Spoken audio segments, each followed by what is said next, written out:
Hello everyone, पीसीएसवाई तरुण में स्वागत है। जैसे कि आप सभी को पता है कि हम यूपी आरओ को ध्यान में रखते हुए टेस्ट सीरीज को लगा रहे हैं और आज की जो हमारी टेस्ट सीरीज है यहाँ पर जीएस वर्ल्ड की होने वाली है। जीएस वर्ल्ड में भी हम किस आज सब्जेक्ट की बात करेंगे तो भारत का जो भूगोल होता है, इंडियन ज्योग्राफी होता है, उसकी आज हम भारत के भूगोल के सारी टोटल जो है आपके 140 क्वेश्चन जो आपके भारत के भूगोल से रिलेटेड होने वाले हैं, जो कि बहुत ही ज्यादा महत्वपूर्ण यहाँ पर रहेंगे। तो चैनल पर आप लोग अगर नए हो, सब्सक्राइब लाइक शेयर करके बेल आइकन प्रेस कर लेना है, जिससे कि नई वीडियो आए तो उसका आपको नोटिफिकेशन भी मिल सके। साथ में हमारा ऐप भी आ चुका है। अगर ऐप का नाम की बात किया है क्या है तो यूपीएससी नट नाम है। इसको आप सर्च भी कर सकते हो प्ले स्टोर पर या फिर डिस्क्रिप्शन में हमने लिंक दे दी है, लिंक से भी आप लोग डाउनलोड कर सकते हो। यहाँ पर आप लोग टेस्ट सीरीज को डाउनलोड कर सकते हो, है ना, टेस्ट सीरीज लगा सकते हो। टेस्ट सीरीज के बाद हमारा करंट अफेयर्स का सेशन चल रहा है, उसको भी ज्वाइन कर सकते हो। और हमने यहाँ पर क्विक रिवीजन नोट्स के नाम से हमने यहाँ पर पीडीएफ फॉर्म में आपको डाला हुआ है, उसको आप लोग जरूर ज्वाइन कर लीजिए, जिससे कि आपकी तैयारी में बहुत ही ज्यादा महत्वपूर्ण भूमिका निभाएगी। तो ऐप का नाम यूपीएससी नट है, आपको डाउनलोड कर सकते हो। चलिए पहले क्वेश्चन के बाद यहाँ पर करेंगे हम। पहला क्वेश्चन क्या है उसकी हम यहाँ पर देख लेते हैं।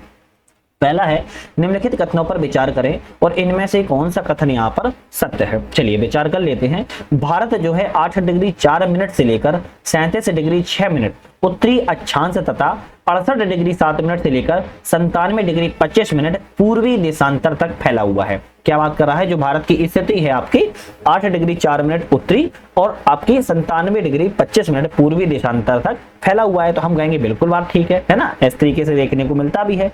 और दो अक्षांशीय और देशांतरी जो विस्तार है लगभग 30 डिग्री भारत का जो है माना जाता है।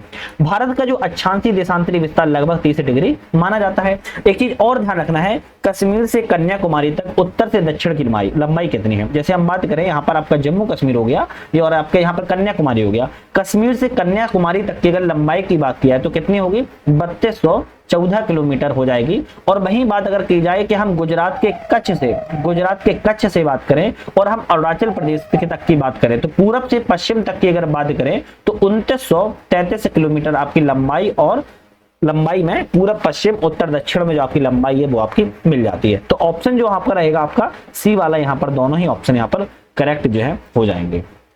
नेक्स्ट क्वेश्चन की तरफ पढ़ेंगे। निम्नलिखित कथनों पर विचार करें। विचार है कि इनमें से कौन सा कथन असत्य है। अब ये पूछ लिया है कि यहाँ पर गलत इन दोनों में से कौन सा ऑप्शन है। चलिए हम बात करेंगे कौन सा गलत है।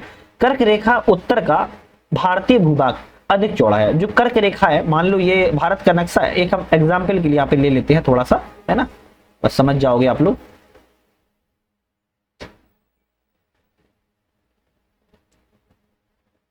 वहां पर हम बात करें, ये भारत का नक्शा हो गया, मान लेते हैं, और ये मान लो कर्क रेखा है ना, ये क्या है, कर्क रेखा है। अब ये कर्क रेखा के क्या कह रहा है कि उत्तर मतलब कि नॉर्थ में बात कर रहा है, कर्क रेखा के उत्तर में कैसा भाग है, चौड़ा है। हाँ बिल्कुल, ये तो बात ठीक कह रहा है। दूसरा कहता है कर्क रेखा के दक्षिण में भारतीय भूभाग जो है धीरे धीरे सकरा होता है। देखो आप यहाँ पर थोड़ा पहले चौड़ा, फिर यहाँ पर कम चौड़ा, फिर कम, तो धीरे धीरे क्या होता है, सकरा होता चला जा रहा है और हिंद महासागर को यह दो भागों में बांट देता है। जो हिंद महासागर है आपको अरेबियन सी में और आपकी बंगाल की बे ऑफ बंगाल की खाड़ी में जो क्या कर देता है, बांट देता है। तो हम कहेंगे दूसरा वाला भी सही है। अब पूछा इसमें था कि कौन सा ऑप्शन गलत है, तो हम ना तो कहेंगे पहला गलत है ना ही दूसरा गलत है, क्योंकि दोनों ऑप्शन हमारे यहाँ पर सही हैं। कोई ऑप्शन जो आपका गलत है ही नहीं। नेक्स्ट बात करेंगे, भारत के बारे में सही बताएं, इनमें से कौन सा ऑप्शन जो है कथन है। भारत के बारे में सही बताना है, क्या बताना है, यह विश्व के कुल क्षेत्रफल का लगभग 2.4% भाग जो है फैला हुआ है। मान लो अगर ये पूरा विश्व ये है, मान लेते हैं विश्व ये, और भारत की अगर बात करें, भारत ये है, तो भारत पूरे विश्व में 2.4% भाग में क्या है, फैला है। बिल्कुल सही लिखा है।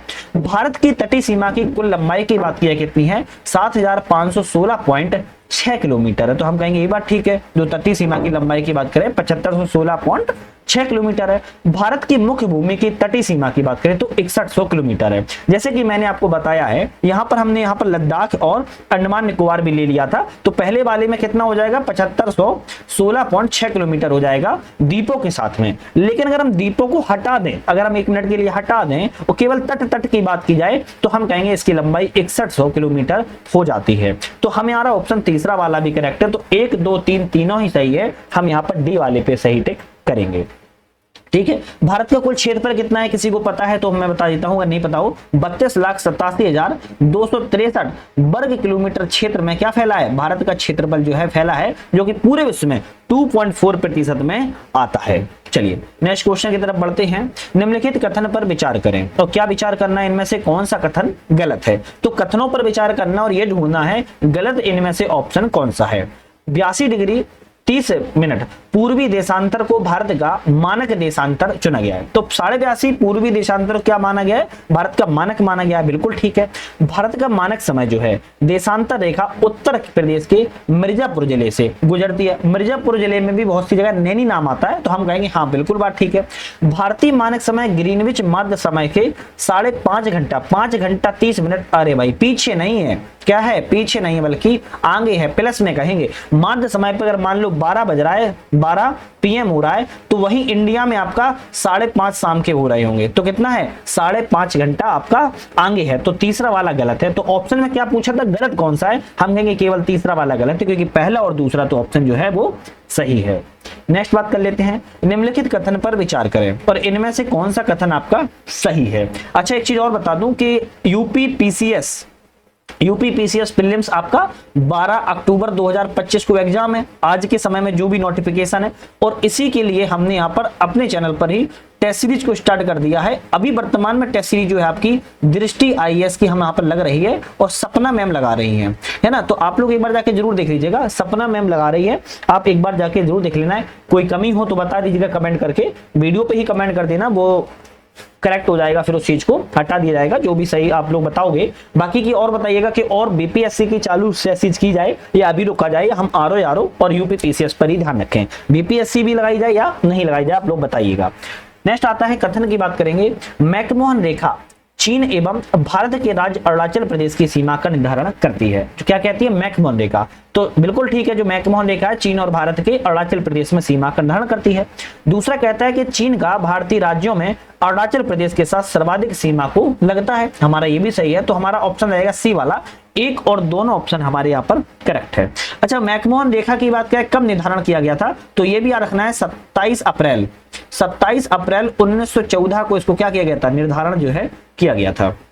नेक्स्ट करेंगे, किस देश के साथ भारत का सबसे बड़ा कम सीमा विस्तार है। तो कौन से देश के साथ सबसे कम सीमा विस्तार है, अफगानिस्तान के साथ सबसे कम है। अफगानिस्तान के साथ कितना है, अगर अभी ऑप्शन में आए तो केवल 106 किलोमीटर है। वहीं म्यांमार की बात करें तो 1643 किलोमीटर है। अगर अब भूटान की बात कर लें 1 मिनट के लिए तो 699 किलोमीटर है, और नेपाल की बात अगर यहीं पर कही जाए तो 1751 किलोमीटर है। अब इतनी ही सब बातें कर रहे हैं तो पाकिस्तान और चाइना को भी देख लेते हैं हम, है ना, पाकिस्तान और चाइना को भी देख लेते हैं, और अंततः बांग्लादेश को भी देखना बनता है, तो इनको भी देखते हैं। जैसे पाकिस्तान की बात किया तो 3323 किलोमीटर में फैला हुआ है, और चाइना की बात किया तो 3488 किलोमीटर को सीमा साझा करता है, और बांग्लादेश सबसे ज्यादा 4096.7 किलोमीटर में सीमा को साझा करता है। तो आपकी जो किलोमीटर में है ये सारी सीमाएं भारत के राज्यों से स्पर्श करती हैं, ध्यान रखना है।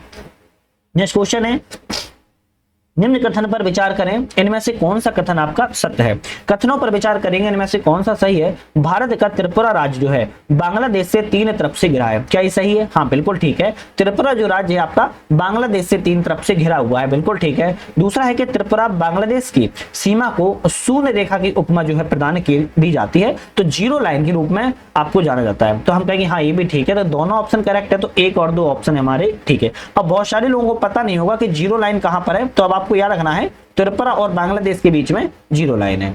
चलिए नेक्स्ट बात करेंगे, किस राज्य की तटीय सीमा सर्वाधिक है। ऐसा कौन सा राज्य है जिसकी तटीय सीमा सर्वाधिक है, तो हम कहेंगे गुजरात राज्य की तटीय सीमा सबसे ज्यादा है। कितनी, गुजरात राज्य की सबसे ज्यादा है। नेक्स्ट बात कर लेते हैं, आर्कियन क्रीम की चट्टानों में संदर्भ में निम्नलिखित में से कौन सा गलत है। तो आर्कियन क्रीम की चट्टानों के बारे में यहाँ पर 3 सही है, 1 गलत है, कौन सा गलत है देख लेते हैं। आर्कियन क्रीम से प्रायद्वीपीय भारत का 2/3 भाग निर्मित है, बिल्कुल ठीक है। तो ये रवेदार है जिनमें अत्यधिक मात्रा में जीवाश्म पाया जाता है, तो अब देखो ये गलत हो गया, ये रवेदार नहीं है, आपको ध्यान रखना है। और यहाँ पर अत्यधिक मात्रा में जीवाश्म जो कह रहा है पाया जाता है, तो यहाँ पर जीवाश्म तो नहीं पाया जाएगा, तो ऑप्शन यहाँ पर बी वाला गलत है, वो वही सही हो जाएगा। इन चट्टानों का बहुत अधिक रूपांतर हो चुका है, किसका? आर्कियन चट्टानों का, और अपनी असली रूप को यह खो चुकी हैं। बिल्कुल बात ठीक है। इन चट्टानों पर आंतरिक शक्तियों का काफी प्रभाव पड़ा हुआ है और यह ग्रीनीस, ग्रेनाइट और शिष्ट प्रकार की देखने को मिलती हैं। तो हमारा ऑप्शन जो होगा वो यहाँ पर कौन सा होगा? बी वाला यहाँ पर गलत हो जाएगा। ठीक है, चलिए नेक्स्ट बात करेंगे, किस क्रम की चट्टानों से पूर्वी घाट का निर्माण हुआ है? तो ऐसी कौन सी चट्टानें हैं जिनसे पूर्वी घाट का निर्माण हुआ है? आप बोलोगे कोटप्पा क्रम की चट्टानों से पूर्वी घाट का निर्माण जो है आपका देखने को मिलता है। उन चट्टानों का नामकरण कोटप्पा की बात करें तो आंध्र प्रदेश में एक कोटप्पा जगह है, जिला है, वहां सबसे पहले खुदाई की गई थी, वहीं पाई गई थी, तो वहां पर इसी नाम पर ही कोटप्पा चट्टान रख दिया गया था।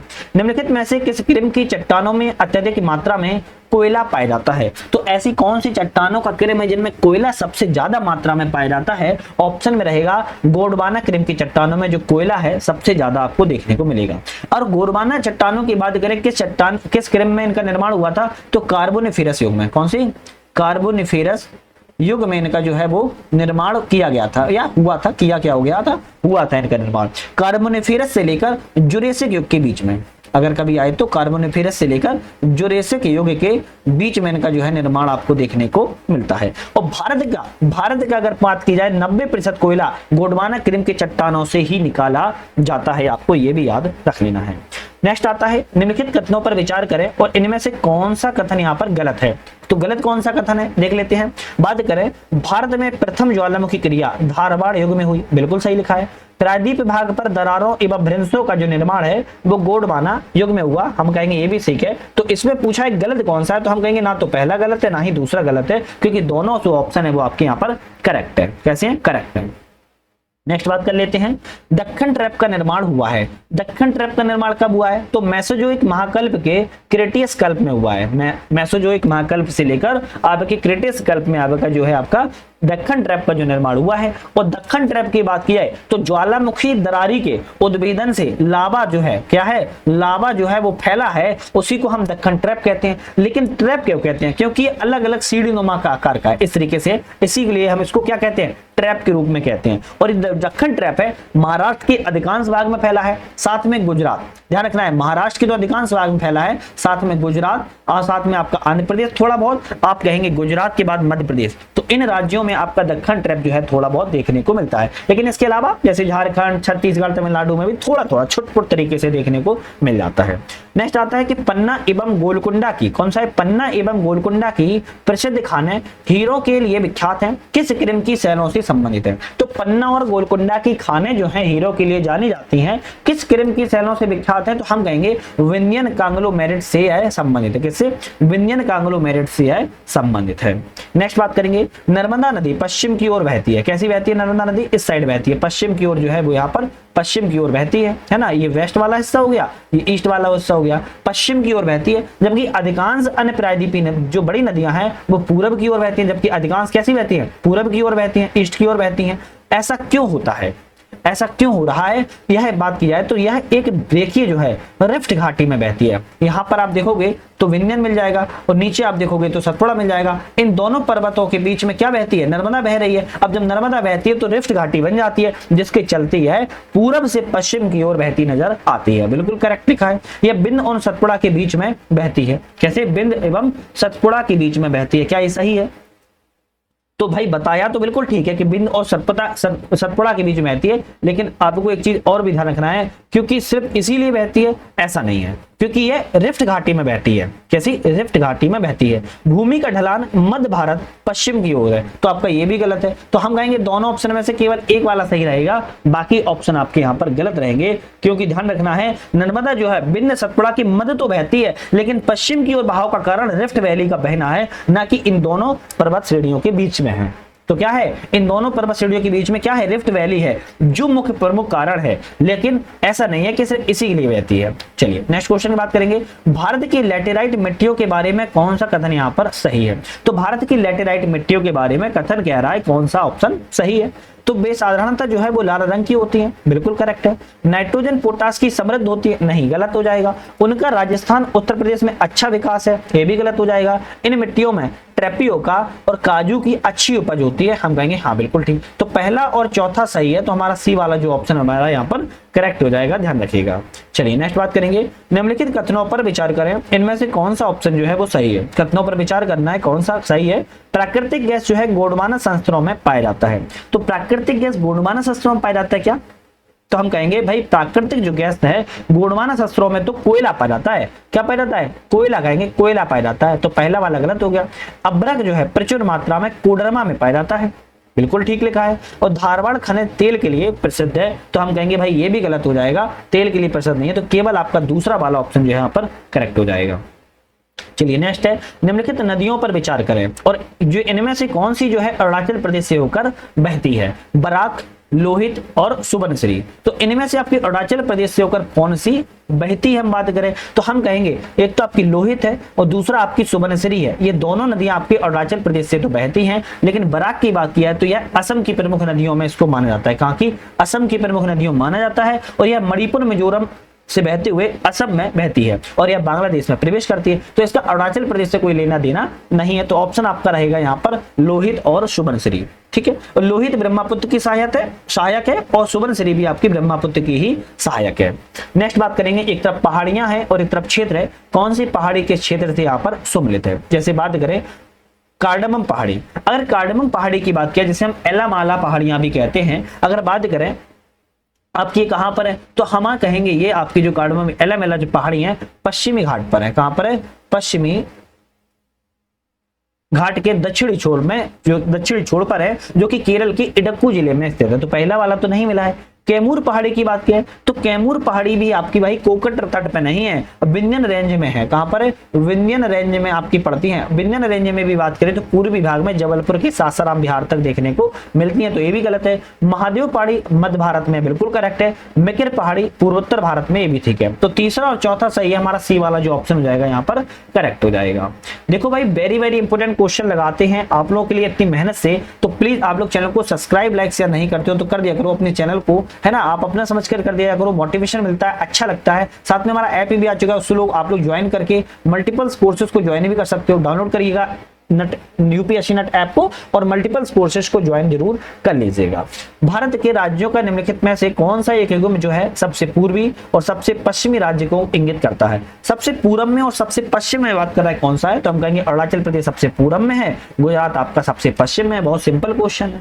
नेक्स्ट बात करेंगे, निम्नलिखित में से नदियों पर विचार करें, इनमें से कौन सी नदी जो है गोदावरी की सहायक नदी है। तो गोदावरी की इनमें से कौन कौन सी सहायक नदी है, इंद्रावती और प्राणहिता, ये दोनों ही नदियां आपकी किसकी सहायक है, गोदावरी की सहायक नदियों के रूप में दिख रही हैं। तो हम कहेंगे यहाँ पर आपका डी वाला जो ऑप्शन है आपका सही हो जाएगा, ठीक है। वंशधारा की बात करें तो उड़ीसा के कालाहांडी जिले में बहती है और आंध्र प्रदेश से होती हुए बंगाली खाड़ी में अपने जल को गिरा देती है, ठीक है। नेक्स्ट बात कर लेते हैं तीस्ता नदी, वेरी इंपोर्टेंट। तीस्ता नदी के संदर्भ में विचार करें, इनमें से कौन सा ऑप्शन आपका सही है। तीस्ता नदी के बारे में कह रहा है जो इसका उद्गम है, उद्गम वही है जहां ब्रह्मपुत्र का है, लेकिन सिक्किम से होकर बहती है। अब तीस्ता नदी का उद्गम की बात किया तो चुनथांग सिक्किम में है। कहां पर है, चुनथांग सिक्किम में इसका क्या है, उद्गम है। तो पहला वाला गलत हो गया। रंगीत नदी की उत्पत्ति सिक्किम में होती है और तीस्ता नदी की एक सहायक नदी है, हम कहेंगे बिल्कुल सही है। तीस्ता नदी भारत और बांग्लादेश की सीमा पर बंगाल की खाड़ी में जाकर गिरती है। तो आपको पता होना चाहिए तीस्ता नदी सहायक नदी किसकी है, किसकी है, रंगीत नदी पश्चिम जिले से निकलती है और पश्चिम बंगाल के तीस्ता बाजार के समीप त्रिवेणी नामक स्थान पर तीस्ता नदी में जो विलय है वो आपकी रंगीत नदी हो जाती है। लेकिन बात कर रहा है कि तीस्ता नदी भारत और बांग्लादेश की सीमा पर बंगाल की खाड़ी में जाके गिरती है। तो आपको ध्यान रखना है तीस्ता नदी जो बेसिन है आपकी ब्रह्मपुत्र की सहायक नदी के रूप में जानी जाती है। तो इसलिए आपका ये भी गलत है, केवल आपका दूसरा वाला जो ऑप्शन है सही है। क्यों, तीस्ता नदी किसकी सहायक है, तो हम कहेंगे ब्रह्मपुत्र की सहायक नदी के रूप में तीस्ता को जाना जाता है। नेक्स्ट बात कर लेते हैं, ट्रांस तथा तिब्बत हिमालय में निम्नलिखित में से कौन सी पर्वत शामिल है? ट्रांस तथा तिब्बत हिमालय में कौन कौन सी पर्वत श्रेणियां शामिल की जाती हैं? जैसे बात करा है काराकोरम, बिल्कुल ठीक है, लद्दाख ये भी ठीक है, जास्कर ये भी ठीक है, कैलाश ये भी ठीक है। क्यों? क्योंकि अगर आप देखोगे तो आपको यहाँ पर देखने को इस तरीके से मिल जाएगा काराकोरम, फिर आपको मिल जाएगा क्या यहाँ पर जास्कर, जास्कर के सॉरी लद्दाख, लद्दाख के नीचे मिल जाएगा आपको जास्कर, फिर आपको मिल जाता है कैलाश। तो हम कहेंगे यहाँ पर काराकोरम, लद्दाख, जास्कर और आपका कैलाश, ये सभी चारों की चारों आपके ट्रांस तथा आपके तिब्बत हिमालय के में देखने को मिलती हैं पर्वत श्रेणियां। डी वाला जो ऑप्शन है वो यहाँ पर हमारा करेक्ट हो जाता है। नेक्स्ट बात कर लेते हैं, भारत की सबसे ऊंची पर्वत चोटी गार्डवेन आस्टून जैसे हम K2 किस पर्वत श्रृंखला में स्थित है? बढ़िया क्वेश्चन है, काराकोरम श्रृंखला में स्थित है। गंगोत्री हिमनद किस हिमालय में स्थित है? तो गंगोत्री हिमनद जो है आपका कुमायूं हिमालय में स्थित है। नेक्स्ट बात करेंगे, नदी घाटियों के आधार पर हिमालय पर्वत का जो प्रादेशिक विभाजन है किसके द्वारा किया गया था? तो किसके द्वारा किया गया था? हम कहेंगे सिडनी बुराड़ महोदय के द्वारा किया गया था। सिडनी बुराड़ महोदय ने हमें कोई एक चीज थोड़ा सा कुछ याद रखना है, पंजाब हिमालय, कुमायूं हिमालय, यहाँ पर नेपाल हिमालय और आपका असम हिमालय, इन चारों हिमालय में विभाजित किया था। अगर हम बात करें पंजाब की तो सिंधु से लेकर सतलज तक, ठीक है, और यह 560 किलोमीटर में है। कुमायूं की बात किया तो सतलज से लेकर काली तक, ये आपका 320 किलोमीटर में है। नेपाल हिमालय की बात किया तो काली से लेकर तिस्ता तक, ये आपका 800 किलोमीटर में है। और असम की बात किया तो तिस्ता से लेकर दिहांग तक, ये आपका 720 किलोमीटर में है। तो आपको इन प्रादेशिक विभाजनों को भी याद रखना है, को पंजाब, कुमायूं, नेपाल, असम। नेक्स्ट आता है कश्मीर हिमालय या पंजाब हिमालय का विस्तार है किन दो नदियों के बीच में होता है? अभी हमने बताया था कश्मीर एवं पंजाब हिमालय का जो विस्तार है सिंधु और सतलज नदियों के बीच में होता है। ध्यान रखिएगा 560 किलोमीटर क्षेत्र में। शिवालिक हिमालय के संदर्भ में विचार करें, इनमें से कौन सा ऑप्शन जो है वो सत्य है? अब शिवालिक हिमालय के बारे में कह रहा है, सही कौन सा है? यह हिमालय की सबसे बाहरी और नवीनतम श्रेणी है। बिल्कुल बात ठीक है ना, क्योंकि सबसे पहले आपका मुख्य हिमालय, फिर लघु हिमालय और फिर आपका अंतिम में शिवालिक। तो शिवालय कैसी है? बाहरी और नवीनतम है। इसे अरुणाचल प्रदेश में डाफला, मिरी, अबोर और मिसिबी पहाड़ियों के नाम से जाना जाता है। बिल्कुल ठीक है। तो देखो, अब अगर आप ज्योग्राफी की क्लास कर रहे हो और आपने अगर मैप रख के अभी तक नहीं बैठा है तो सबसे बड़े बेवकूफ आप अभी हो, ठीक है। तो मैप रख के सबसे पहले बैठ जाओ। चलिए बात करेंगे, शिवालिक की औसत ऊंचाई 500 से 900 मीटर के बीच में। अरे शिवालिक की ऊंचाई 500 से नहीं बल्कि 900 से 1200 मीटर के बीच में आपको देखने को मिलती है। तीसरा वाला गलत है। शिवालिक की गिरिपथ अथवा उप हिमालय क्षेत्र के पश्चिम में सिंधु से पूरब तिस्ता के बीच जो है फैला जो भावर क्षेत्र मैदान जो कहलाता है। तो 1, 2, 4 हमारे सही है। हमारा डी वाला ऑप्शन यहाँ पर करेक्ट हो जाएगा, क्योंकि तीसरा वाला जो ऑप्शन है वो हमारा गलत है। नेक्स्ट बात करेंगे, हिमालय की श्रेणियां हैं और उनके उत्पत्ति काल के बारे में। जैसे ट्रांस हिमालय, ट्रांस हिमालय की बात करें तो आपका जो पैलोजिक महाकल्प से संबंधित है, बिल्कुल करेक्ट। वृहद हिमालय की बात करें तो ओलिगोशीन युग से संबंधित है, ये भी करेक्ट है। लघु हिमालय की बात किया है तो मायोशीन महाकल्प संबंधित है, ये भी ठीक है। शिवालिक हिमालय की बात करें तो प्लायोशीन संबंधित है, ये भी ठीक है। ऑप्शन हमारा रहेगा यहाँ पर ए वाला। 1, 2, 3, 4 हमारे यहाँ पर सही है। नेक्स्ट बात करेंगे, निम्नलिखित में से पर्वत चोटी और देश हैं किसका मिलान यहाँ पर सही नहीं है? जैसे कंचनजंगा की बात करें तो भारत में ही है, लेकिन कंचनजंगा कितनी मीटर पर है? तो 8598 मीटर की ऊंचाई पर है। धौलागिरी की बात किया तो कहां पर है? पाकिस्तान में नहीं है, ये आपकी नेपाल में है। कहां पर है? नेपाल में। और अगर हम इसकी ऊंचाई की बात की जाए धौलागिरी की तो हम क्या कितना कहेंगे? हम बोलेंगे धौलागिरी जो है आपकी 8172 मीटर में है। तो आपका बी ऑप्शन जो था गलत था। अन्नपूर्णा बात की जाए तो नेपाल में है। अन्नपूर्णा की ऊंचाई की बात करें तो यह 8078 मीटर पर है। और नामचा बर्बा की बात किया तो आपके तिब्बत में, मतलब कि चीन में ही है। बात एक ही है, इसकी जो ऊंचाई है वो 7756 मीटर है। ऑप्शन जो है हमारा बी वाला यहाँ पर गलत था। नेक्स्ट आता है, वृहद हिमालय लघु हिमालय से अलग होती है। वृहद हिमालय लघु हिमालय से किस बाउंड्री या फ्रेस्ट से अलग होती है? तो हम कहेंगे जो वृहद हिमालय और लघु हिमालय है आपका मेन सेंट्रल थ्रस्ट से अलग होती है। मेन सेंट्रल थ्रस्ट MTB से सॉरी MCF से अलग होती है। MC मेन सेंट्रल थ्रस्ट से जो है आपका अलग होती है वृहद हिमालय तथा लघु हिमालय, आपको याद रखना है। चलिए नेक्स्ट बात करेंगे, अल्पाइन चारागाह जिन्हें कश्मीर घाटी में मृग कहा जाता है, उत्तराखंड में किस नाम से जाना जाता है? तो अल्पाइन जो चारागाह है इन्हें कश्मीर में मृग कहते हैं, लेकिन बात कर रहा है कि उत्तराखंड में किस नाम से कहेंगे, तो उत्तराखंड में हम बुग्याल या फिर प्यार के नाम से इनको जानते हैं। चलिए, एक तरफ दर्रा है और एक तरफ क्षेत्र है, कौन सा दर्रा किस क्षेत्र से संबंधित है? जैसे बात करें यहाँ पे नुरवा दर्रा की बात करें जम्मू कश्मीर से संबंधित है, बिल्कुल ठीक है। न्योरा दर्रा की अगर हम बात करें आपका किससे संबंधित है? जो न्योरा आपका दर्रा है आपका असम से संबंधित, ये भी ठीक है। चुम्बी की बात करें तिब्बत संबंधित, ये भी ठीक है। युमथेंग की बात करें तो सिक्किम संबंधित, ये भी ठीक है। ऑप्शन हमारा ए वाला यहाँ पर जो है बिल्कुल करेक्ट हो जाएगा। नेक्स्ट बात करेंगे, रावी तथा चिनाब के बीच में स्थित दोआब को क्या कहा जाता है? रावी और चिनाब के बीच में दोआब है, लेकिन इस दोआब को क्या कहते हैं? तो इस दोआब को हम रचना दबाव कहते हैं। अब बहुत से लोग रचना भी कहते हैं, है ना, तो लेकिन यहाँ पर रचना लिखा हुआ है तो आपको यही पढ़ लेते हैं, लेकिन रचना भी बहुत सारे लोग कहते हैं। तो रावी और चिनाब के बीच के दोआब को हम रचना दोआब के नाम से जानते हैं। चलिए नेक्स्ट बात कर लेते हैं यहाँ पर क्वेश्चन की। नेक्स्ट यहाँ पर क्वेश्चन हमारा क्या है, निम्नलिखित में से सिंधु की कौन सी सहायक नदी जो है सुलेमान पर्वत श्रेणी से निकलती है? तो सिंधु की कौन सी सहायक नदी है जो सुलेमान पर्वत श्रेणी से निकलती है? तो हम कहेंगे यहाँ पर कुर्रम। कौन सी है? कुर्रम है, आपको ध्यान रखना है।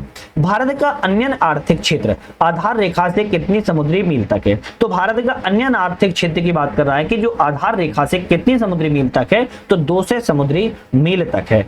नेक्स्ट आता है, सिंधु की सहायक नदी के संदर्भ में विचार करें, कौन सा ऑप्शन यहाँ पर सत्य है? सिंधु की सहायक नदी के बारे में कौन सा ऑप्शन सत्य है? सिंधु में दाएं से मिलने वाली नदियां सतलज, व्यास, रावी, चेनाब और झेलम है।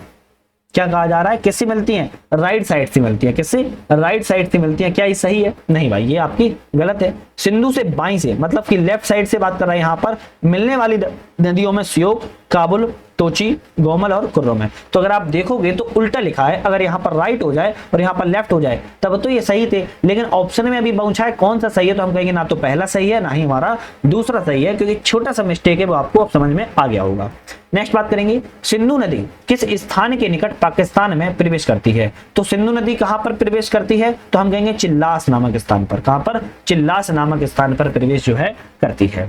पंचनद नदियों में कौन सी नदी है जो हिमालय के तीनों भागों को काटती है? तो हिमालय के तीनों भागों को काटने वाली सतलज है, आपके मध्य महान हिमालय, लघु हिमालय और शिवालिक हिमालय। ये ऐसी नदी है जो तीनों ही आपके किसको? हिमालय को काटती है। पंच नदियों में एक ही ऐसी नदी है तीनों हिमालय को काटने वाली, सतलज है, आपको ध्यान रखना है। निम्नलिखित कथनों पर विचार करें, इनमें से कौन सा ऑप्शन जो है हमारा सत्य है? चलिए विचार कर लेते हैं।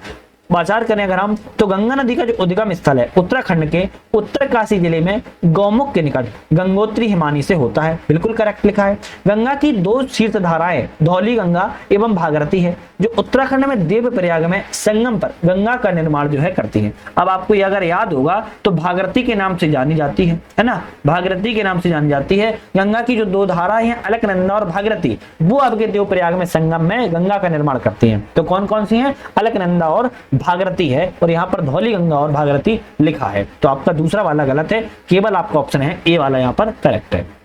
नेक्स्ट बात करेंगे, भारत में गंगा के बाएं तट से मिलने वाली अंतिम सहायक नदी कौन सी है? बाएं तट से कह रहा है, मतलब कह रहा है लेफ्ट साइड से बताओ कौन सी अंतिम सहायक नदी मिलती है? तो महानंदा अंतिम सहायक नदी मिलती है। निम्नलिखित में से कौन सा कथन यहाँ पर गलत है? आई मीन चारों में से गलत कौन सा कथन है? ब्रह्मपुत्र नदी को तिब्बत में सांगपो के नाम से जानते हैं, ये तो सही है। ब्रह्मपुत्र नदी अरुणाचल प्रदेश में दिबांग के नाम से जानी जाती है। तो भाई बात कर रहा है कि ब्रह्मपुत्र को अरुणाचल प्रदेश में किस नाम से जानते हैं? तो दिबांग के नाम से। भाई दिबांग के नाम से जानते हैं, दिहांग के नाम से जानते हैं। अब आप लोग थोड़ा सा निश्चिंत करो, जबकि तीसरा वाला पढ़ते हैं, ब्रह्मपुत्र नदी को बांग्लादेश में जमुना के नाम से जानते हैं, सही है। वह ब्रह्मपुत्र गंगा में मिलने वाली सबसे बड़ी नदी है, ये भी ठीक है। तो याद रखना है आपका बी वाला ऑप्शन गलत है, दिबांग नहीं जबकि दिहांग के नाम से जाना जाता है। नेक्स्ट बात करेंगे, गंगा में दाएं से मिलने वाली प्रमुख नदियां कौन सी हैं? तो दाएं तरफ से यमुना, टॉन्स और सोन आपकी प्रमुख नदियां हैं, तो बी ऑप्शन यहाँ पर करेक्ट है। नेक्स्ट आता है, निम्नलिखित कथनों पर विचार करें, इनमें से कौन सा कथन सत्य है? विचार कर लेते हैं। जेड प्रवाह की पश्चिमी शाखा भारत में शीतकालीन चक्रवात लाने में सहायक है। तो जेड प्रवाह तो पता होगा ना आपको, इस तरीके से चलता है ना, जेट प्रवाह इस तरीके से चलता है। उत्तर पश्चिमी भारत में पश्चिमी विक्षोभों को शीत ऋतु में वर्षा जो है इसी कारण होती है, क्योंकि इस चीज में आपके छोटे छोटे शीतोष्ण कटिबंधीय जो चक्रवात है वो आपके भूमध्य सागर से आ जाते हैं। तो हम कहेंगे हाँ दोनों कथन सही है, तो सी वाला हमारा यहाँ पर जो है करेक्ट हो जाएगा, ध्यान रखिएगा। चलिए नेक्स्ट बात करेंगे यहाँ पर कोपेन के अनुसार एस प्रकार की जलवायु कहाँ पाई जाती है। तो कोपेन ने बहुत सारी जलवायु के प्रकार दिए हैं, जैसे AW, AMW, AS, AW, है ना, तो इस तरीके। लेकिन एस प्रकार की जलवायु कहाँ पाई जाती है, हम कहेंगे कोरोमंडल तट में पाई जाती है। कहाँ पर, कोरोमंडल तट में आपकी एस। क्यों, क्योंकि शुष्क ग्रीष्म ऋतु वाली जो मानसूनी प्रकार होती है वो आपके तमिलनाडु के कोरोमंडल तट में पाया जाता है। एस प्रकार हम लिख देते हैं, क्या से कहते हैं, तो शुष्क ग्रीष्म ऋतु मानसूनी प्रकार। ठीक है, तो आपको याद रखना है जो एस होता है शुष्क ग्रीष्म ऋतु वाला मानसूनी प्रकार को कोरोमंडल तट में जो है वो पाई जाती है। चलिए नेक्स्ट क्वेश्चन की बात करेंगे। पवनों का मौसमी उत्क्रमण किसका प्रतिरूपी अभिलक्षण है। तो पवनों का मौसमी उत्क्रमण, उत्क्रमण का मतलब समझते हो ना, उलट फैले, है ना, उलट फेर होता है। तो पवनों का जब मौसमी उत्क्रमण है किसका प्रतिरूपी अभिलक्षण है, तो हम कहेंगे मानसून जलवायु का क्या है, अभिलक्षण है। क्यों, क्योंकि अगर उलट फेर नहीं होगा मौसम में, पवनों में उलट फेर नहीं होगा तो मानसून नहीं आएगा भारत में, याद रखना है। तो मानसून 1 जून को केरल तट से टकरा जाता है। तो सी ऑप्शन जो आपका यहाँ पर करेक्ट है। चलिए नेक्स्ट क्वेश्चन की बात करेंगे। निम्नलिखित कथनों पर विचार करें और इनमें से कौन सा कथन आपका सत्य है। चलिए विचार कर लेते हैं। पूरे वर्ष 30 डिग्री नॉर्थ और 60 डिग्री अक्षांशों के बीच बहने वाली हवाओं को पछुआ हवाएं या फिर वेस्टर्लीज जो है वो कहलाती हैं। क्या ये सही है, तो आपका ये ऑप्शन गलत है। भारत के उत्तर पश्चिमी क्षेत्र में शीतकालीन वर्ष लाने वाली जो वायु संगति मॉइस्ट एयर मॉसेज है, जो पछुआ हवाओं के भाग है, हाँ बिल्कुल करेक्ट है। तो ऑप्शन जो रहेगा हमारा यहाँ पर बी वाला करेक्ट रहेगा, क्योंकि दूसरा वाला ऑप्शन यहाँ पर केवल सही है, आपको ध्यान रखना है। और एक चीज अब याद रखना है, पछुआ जब हवाएं स्थायी रूप से बहती हैं 30 डिग्री साउथ से लेकर 60 डिग्री दक्षिणी, ये आपका नॉर्थ हो गया, सॉरी ये आपका साउथ ही है, साउथ हो गया, और ये भी आपका साउथ हो गया। 30 डिग्री साउथ से लेकर 60 डिग्री साउथ दक्षिणी अक्षांश के बीच बहने वाली को आपकी पछुआ हवाओं को स्थायी हवाओं के रूप में जाना जाता है। और अगर ये दक्षिण की है तो उत्तर में बात करें तो 30 डिग्री नॉर्थ से लेकर 60 डिग्री नॉर्थ के बीच में भी स्थायी रूप में नॉर्थ में जाना जाता है। तो आपको इनको भूलना नहीं है। नेक्स्ट बात करेंगे, निम्नलिखित कथनों पर विचार करें, इनमें से कौन सा ऑप्शन सही है, विचार कर लेते हैं। जेट प्रवाह केवल उत्तरी गोलार्ध में होते हैं, भाई सही लिखा है, सीधा सीधा गलत लिखा है। केवल कुछ चक्रवाती केंद्र में बच्छापित उत्पन्न करते हैं, आपका ये भी गलत लिखा है। अरे सही लिखा है पगला, ये सही लिखा है ना, सही लिखा है। तीसरा है चक्रवात की वाताक्षी के अंदर का जो तापमान है आसपास के तापमान से लगभग 10 डिग्री सेल्सियस कम होता है। कम होता है भाई, कम होता है क्या, बता सकता है कोई, कम होता है क्या? अच्छा इसका आंसर आप लोग मुझे बताओ, कम होता है या ज्यादा होता है। हालांकि ये ऑप्शन गलत है, ठीक है, तो ऑप्शन आपका केवल यहाँ पर दूसरा वाला सही है, यहाँ पर तीसरा वाला भी गलत है। लेकिन इसका आंसर आप मुझे बताइएगा 10 डिग्री सेल्सियस कम होता है या ज्यादा होता है, या इससे भी कम होता है, आप मुझे कमेंट करके बताओ। चलिए नेक्स्ट बात कर लेते हैं क्वेश्चन की। निम्नलिखित नदियों पर विचार करें। यहाँ पर बात करा है कि कौन सी नदियां जो है पूर्वी घाट से निकलती हैं, तो नदियों पर विचार करना है पूर्वी घाट से कौन कौन सी नदियां निकलती हैं। तो हम बात करें अगर नागावली के बाद बात की जाए हमारी वंशधारा की, तो नागावली और वंशधारा जो आपकी हैं पूर्वी घाट से निकलने वाली नदियों के रूप में जाना जाता है। और बात करें ब्रह्मांडी और सुवर्ण रेखा की, तो ब्रह्मांडी और सुवर्ण रेखा आपकी हैं वो कहां से निकलती हैं, कहां से बता सकता है कहां से निकलती है? अरे मध्य से निकलती है ना, पश्चिमी घाट से निकलती हैं। तो आपकी ये नागावली और वंशधारा आपकी पूर्वी घाट से निकलने वाली नदियों के रूप में जानी जाती हैं।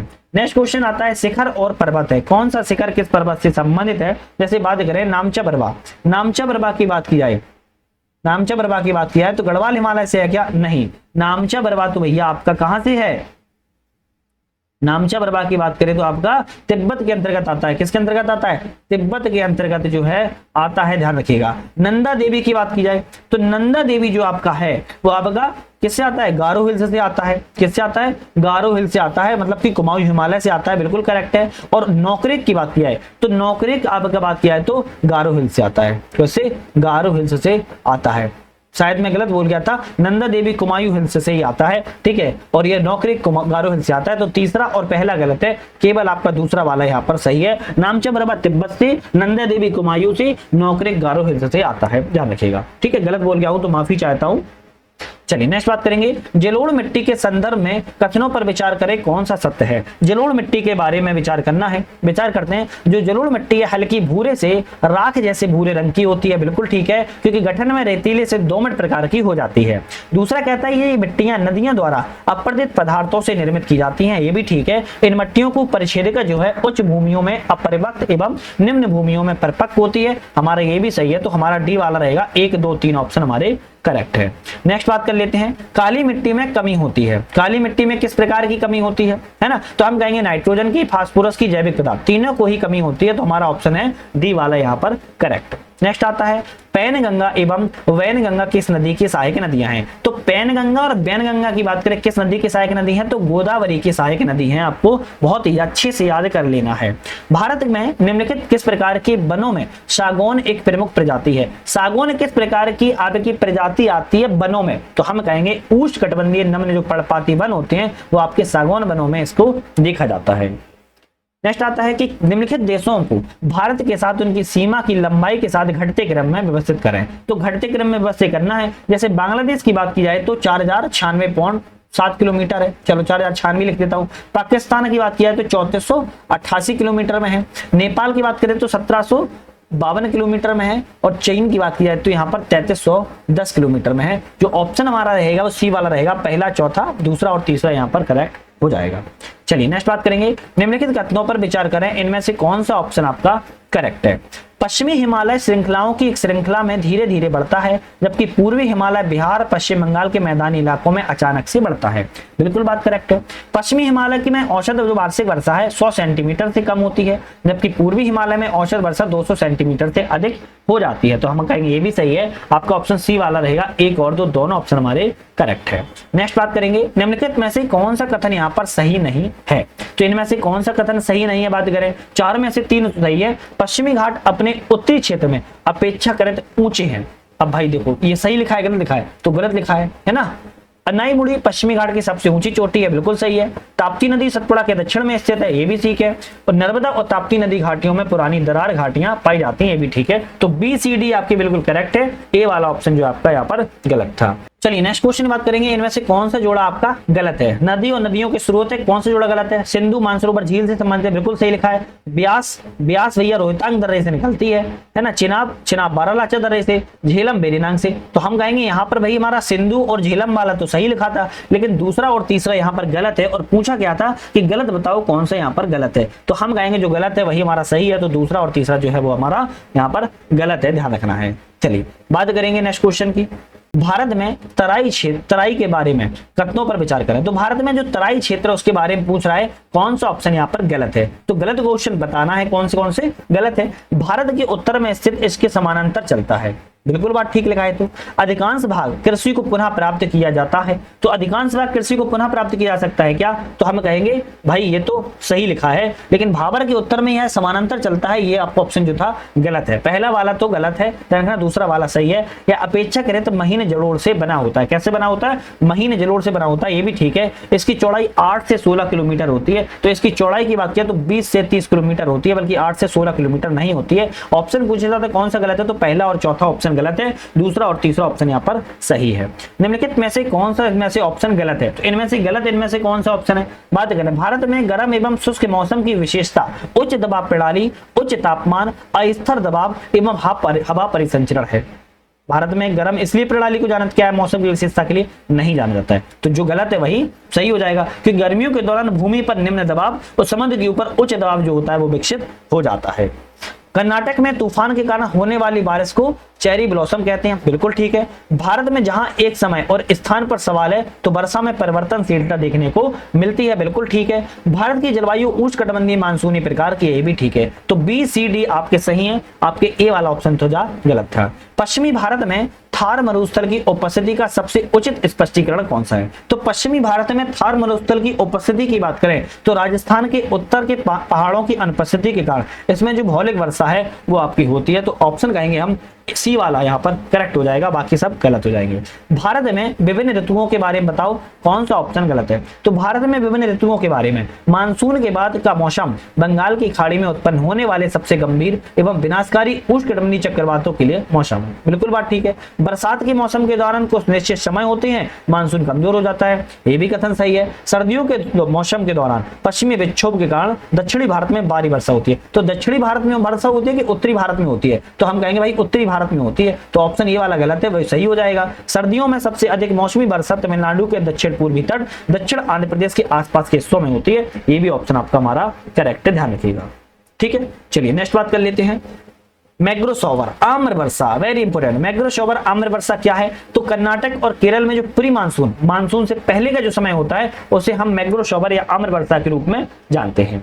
नेक्स्ट क्वेश्चन की बात करेंगे। निम्नलिखित कथनों पर विचार करें, इनमें से कौन सा ऑप्शन सही है। तो कथनों पर विचार करें, यहाँ पर दुनिया में उष्णकटिबंधीय रेगिस्तान व्यापारिक पवन बेल्ट के भीतर महाद्वीपों के पश्चिमी किनारों पर देखने को मिलती है। जैसे मान लो अगर कोई भी एक देश है और इस देश में अगर देखोगे आप व्यापारिक पवन बेल्ट के भीतर महाद्वीपों के पश्चिमी किनारों पर आपको क्या मिलेंगे, उष्णकटिबंधीय जो है रेगिस्तान मिलेंगे। ज्यादातर उष्णकटिबंधीय रेगिस्तान आपको पश्चिमी भाग पर देखने को मिलते हैं, बिल्कुल ऑप्शन सही है। भारत में पूर्वी हिमालय क्षेत्र उत्तर पूर्वी हवाओं से अधिक वर्षा होती है, तो हम कहेंगे गलत है। दूसरा वाला तो बिल्कुल गलत लिखा है, केवल पहला वाला ऑप्शन यहाँ पर सही है।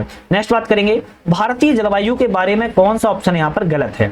इस कोड का उत्तर सही बताइए। तो भारतीय जलवायु के बारे में गलत ऑप्शन ढूंढना है, कौन सा गलत है। गर्मियों में उत्तरी गोलार्ध में सूर्य की ऊर्ध्वाधर किरणों के स्पष्ट बदलाव के कारण ऊपरी वायु परिसंचरण में उलटफेर होता है। सही लिखा है क्या, गलत लिखा है, क्या लिखा है, गलत लिखा हुआ है। दूसरा कहता है कि पश्चिमी विक्षोभ भूमध्य सागर के ऊपर उत्पन्न होते हैं और पश्चिमी जड़ धाराओं के प्रभाव में पूरब की ओर बढ़ते हैं। क्या ये सही है, सही है क्या। तो हम कहेंगे भाई ये भी गलत है। ऑप्शन रहेगा हमारा ना तो पहला सही है ना ही दूसरा सही है, तो हम एक और दो दोनों पे हम यहाँ पर टिक जो है वो लगा देंगे, ध्यान रखिएगा। चलिए नेक्स्ट बात करेंगे, निम्नलिखित कथनों पर विचार करें, इनमें से कौन सा ऑप्शन आपका यहाँ पर सही है। विचार करना है कौन सा ऑप्शन सही है। भारतीय मिट्टी बड़े पैमाने पर नाइट्रोजन, खनिज लवण, अन्य कार्बनिक जो पदार्थ होते हैं उसकी कमी होती है, बिल्कुल सही है। प्रायद्वीप पठार की मिट्टी महीन उत्तरी मैदान से काफी पुरानी है, हम कहेंगे ये भी ठीक है। पशु, कीट, मनुष्य भी मिट्टी के निर्माण में महत्वपूर्ण भूमिका निभाते हैं, ये भी सही है। तो हम कहेंगे 1, 2, 3 हमारे ऑप्शन तीनों ही करेक्ट है। चलिए नेक्स्ट क्वेश्चन की तरफ बढ़ लेते हैं। निम्नलिखित कथनों पर विचार करें, इनमें से कौन सा ऑप्शन आपका करेक्ट है। चलिए बात करते हैं कौन सा करेक्ट है। तो बात करें, जहां भी नमी उपलब्ध होती है वहां फास्फोरस और नाइट्रोजन की मौजूदगी रेगिस्तानी मिट्टी उपजाऊ बनाती है, बिल्कुल करेक्ट है। मिट्टी कारक के बिना बंजर रेतीली मिट्टी भी उड़ीसा, तमिलनाडु, केरल के तटीय क्षेत्रों में आम है, ये भी सही है। तो केवल ऑप्शन ऑफ रहेगा 1 और 2, दोनों ऑप्शन हमारे करेक्ट है। चलिए नेक्स्ट बात करेंगे, भारत में कवर किए गए क्षेत्र के संबंध में किस प्रकार की मिट्टी के प्रकारों को घटते क्रम में व्यवस्थित कीजिए। मान लो सबसे ज्यादा मिट्टी कौन सी है, फिर उसके बाद मिट्टी कौन सी है, फिर उसके बाद कौन सी है, इस तरीके से हमें बात करना है। तो जैसे बात करें हम सबसे ज्यादा आपको लाल मिट्टी दिखेगी, और लाल मिट्टी जो है आपकी कितना दिखेगी, 18.49% दिखेगी। उसके बाद बात की जाए तो कौन सी मिट्टी दिखेगी, काली मिट्टी, और काली मिट्टी की बात किया तो कितनी दिख जाएगी, 15.09% दिख जाएगी। उसके बाद बात की जाए तो आपकी कौन सी मिलेगी, उसके बाद हम कहेंगे हमें मिलेगी रेगिस्तानी मिट्टी, और रेगिस्तानी मिट्टी की बात किया तो 4.32% मिल जाएगी। और बात किया लेटेराइट मिट्टी की, तो लेटेराइट मिट्टी आपकी 4.3% में मिल जाएगी। ऑप्शन तो आपका यहाँ पर रहेगा बी वाला इस करेक्ट ऑप्शन के लिहाज से। लेकिन एक और मिट्टी है जो सबसे ज्यादा पाई जाती है, वो है आपकी जलोढ़ मिट्टी। कितनी पाई जाती है, तो हम कहेंगे 43.36% आपकी जलोढ़ मिट्टी भारत में जो है वो पाई जाती है। ठीक है, चलिए बात करेंगे कौन सा कथन यहाँ पर गलत है। तो इनमें से कौन सा ऑप्शन गलत है। पांडुचेरी में मंडोवी ज्वारी क्रीक समुद्र तट पर एक महत्वपूर्ण तटबंध है। तो आपको ध्यान रखना है, ये जो आपका पांडुचेरी में लिखा है नहीं है, जबकि गोवा में है, तो गलत है, वही सही हो जाएगा। पारसनाथ पहाड़ी हजारीबाग पठार में स्थित है, बिल्कुल ठीक है। कैमूर पहाड़ी विंध्य पर्वत श्रृंखला का हिस्सा, ये भी ठीक है। महेंद्रगिरी पूर्वी घाट की सबसे ऊंची चोटी है, ये भी आपका ऑप्शन जो है करेक्ट है। नेक्स्ट बात करेंगे, निम्नलिखित कथनों पर राज्यों पर विचार करें, उपयुक्त में से किस राज्य में उष्णकटिबंधीय सदाबहार वन पाए जाते हैं। तो ऐसा कौन सा राज्य जहां पर उष्णकटिबंधीय सदाबहार वन पाए जाते हैं, तो आपका हम कहेंगे अरुणाचल प्रदेश में पाए जाते हैं, और कहां पाए जाते हैं, और आपके मिजोरम में पाए जाते हैं। अरुणाचल प्रदेश और मिजोरम में आपके कैसे उष्णकटिबंधीय सदाबहार वनों की बहुलता जो है आपको देखी जाती है। तो आपका ऑप्शन रहेगा यहाँ पर सी वाला बिल्कुल करेक्ट। तो आज हमने यहाँ पर 70 क्वेश्चन कर लिए, नेक्स्ट वीडियो में हम 71 से लगाएंगे और 140 तक। तो लगेगा 70 से 140 तक हम नेक्स्ट वीडियो में लाएंगे, क्योंकि लंबी लंबी वीडियो रहती है। तो आप लोग कभी कोई लोग कहते हो फुल बनाओ, फिर कोई कहते हो हाफ बनाओ, तो बड़ा कंफ्यूजन पैदा कर लेते हो। तो अब हम 70 क्वेश्चन लगाएंगे तो आसानी रहेगी आपको देखने में, मेरे अकॉर्डिंग तो, है ना। तो आप लोग आज चैनल को सब्सक्राइब लाइक शेयर करके जल्दी जाइएगा। साथ में हमारा ऐप भी डाउनलोड कर सकते हो यूपीएससी नेट नाम से, जिसमें आप मल्टीपल कोर्सेज हैं ज्वाइन कर सकते हो, और वहां पर कोर्सेज को ज्वाइन करने के बाद आप लोग पीडीएफ डाउनलोड करके पढ़ भी सकते हो। तो सब्सक्राइब लाइक करना नहीं भूलना है। वीडियो पर रहने के लिए बहुत बहुत धन्यवाद।